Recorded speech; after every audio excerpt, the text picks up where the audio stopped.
আপনি বলছেন আমরা বেশি বেশি করি, তো আমাদেরটা যদি বেশি হয় তো থুতু নিয়ে মুখে আর বুকে লাগানো, এটাকে কি বলবে?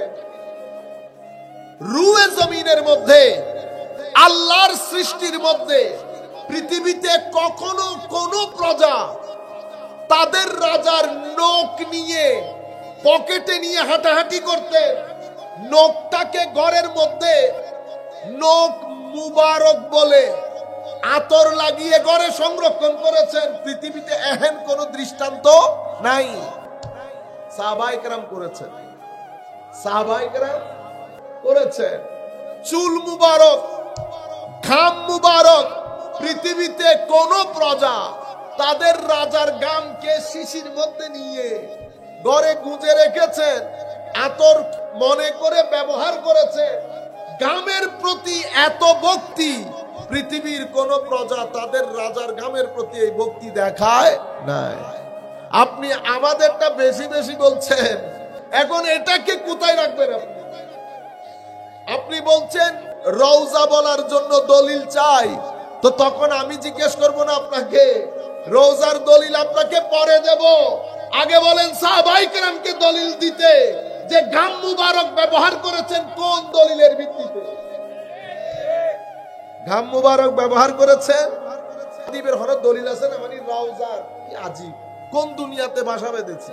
তো ওনাকে বলতেছি হুজুর আমার মাঝে মধ্যে ইচ্ছে করে ফার্ম দিয়ে গরু ছাগলের সুহবতে থাকতে। এমন সুহবতের চেয়ে গরু ছাগলের সুহবত ভালো, কারণ দুনিয়ার মধ্যে বৃষ্টি হয় গরু ছাগলের কারণে। যেই পরিমাণ পচানি দুনিয়াকে আমরা পচাইছি আমাদের আখলাকের মাধ্যমে, আমাদের ব্যবহারের মাধ্যমে, যেই পরিমাণ জুলুম আমরা করি, হাদিসে পাকের মধ্যে আমার নবীর ভাষ্য অনুযায়ী পৃথিবীর মধ্যে বৃষ্টি বন্ধ হয়ে যাওয়া দরকার ছিল, কিন্তু আমার নবী বলছেন লাউলাল বাহায়ে, যদি জমিনের মধ্যে চতুষ্পদ জন্তু না থাকতো আল্লাহ উপর থেকে বৃষ্টি দিতেন না, উপর থেকে বৃষ্টি দিতেন না। তো আমি ওনাকে বলেছিলাম যে রওজার দলিলের জন্য এত পাগল হয়ে গেলেন, এখন আমি যদি আপনাকে বলি সাহাবায়ে কেরাম আমার নবীর থুতু মুবারক নিয়েছেন কোন দলিলের ভিত্তিতে? সাহাবায়ে কেরাম আমার নবীর থুতু মুবারক নিয়ে মুখে বুকে লাগিয়েছেন, ঘাম শিশির মধ্যে ভরে আতর হিসেবে ব্যবহার করতেন, নখ মুবারক সংরক্ষণ করতেন, চুল মুবারক সংরক্ষণ করতেন।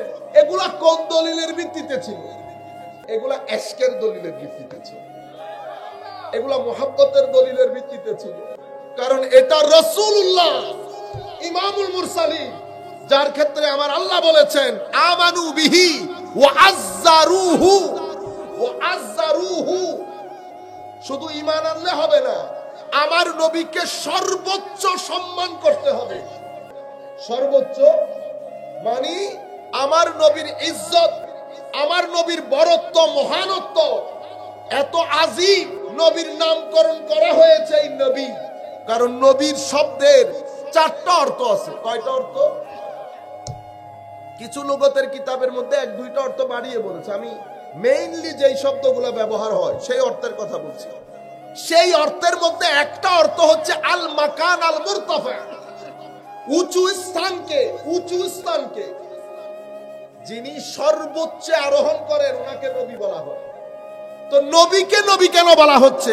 কারণ খালকে খুদার মধ্যে ফজিলতের ক্ষেত্রে উনার চেয়ে উপরে আর কেউ নাই, ওনার চেয়ে উপরে আর কেউ নাই। সেই কারণে নবীকে নবী বলে। একটা হচ্ছে প্রেম, আর একটা হচ্ছে সেই প্রেমের বহিঃপ্রকাশ। একটা হচ্ছে ভালোবাসা, একটা ভালোবাসার বহিঃপ্রকাশ। আমি আমার মা বাবাকে সম্মান করে যখন তেল লাগিয়ে দেই, আমার বর্তমান প্রজন্ম সেটা দেখে একটা হাসি মারে। কেন? কারণ তার কাছে প্রেম আছে, কিন্তু তার প্রেমের বহিঃপ্রকাশ ভিন্ন হয়ে গেছে। তার প্রেমের বহিঃপ্রকাশ ভিন্ন। আপনি কখনো কামনা করবেন না যে আমি যেরকম বহিঃপ্রকাশ করছি সেও এক্স্যাক্টলি ওভাবে বহিঃপ্রকাশ করবে না। আমি আমার বাবা ৬০-৬৫ বছর হয়ে গেলে আমরা চেষ্টা করি একটু দৌড়ে দৌড়ে হাঁটতে। আমি জানি আমার বাবা হাঁটতে পারেন, কিন্তু আমরা দৌড়ে দৌড়ে হাঁটি। আপনি এই প্রজন্মের কাছে আপনি সেটা আশা করতে পারবেন না।